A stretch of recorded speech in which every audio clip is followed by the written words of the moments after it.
Matthew 18 verses 21 through 35. The parable of the unmerciful servant. Then Peter came to Jesus and asked, "Lord, how many times shall I forgive my brother or sister who sins against me? Up to 7 times?" Jesus answered, "I tell you, not 7 times, but 77 times. Therefore, the kingdom of heaven is like a king who wanted to settle accounts with his servants. As he began the settlement, a man who owed him 10,000 bags of gold was brought to him. Since he was not able to pay, the master ordered that he and his wife, and his children, and all that he had be sold to repay the debt. At this the servant fell on his knees before him.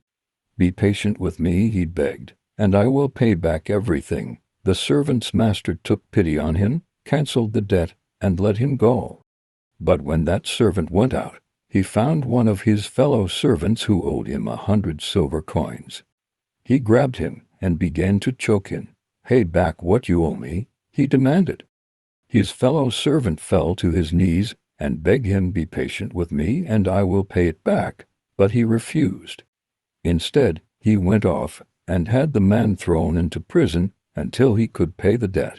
When the other servants saw what had happened, they were outraged and went and told their master everything that had happened.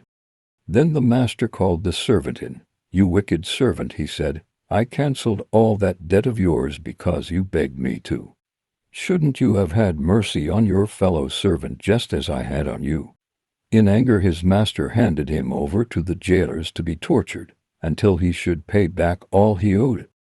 This is how my heavenly Father will treat each of you unless you forgive your brother or sister from your heart.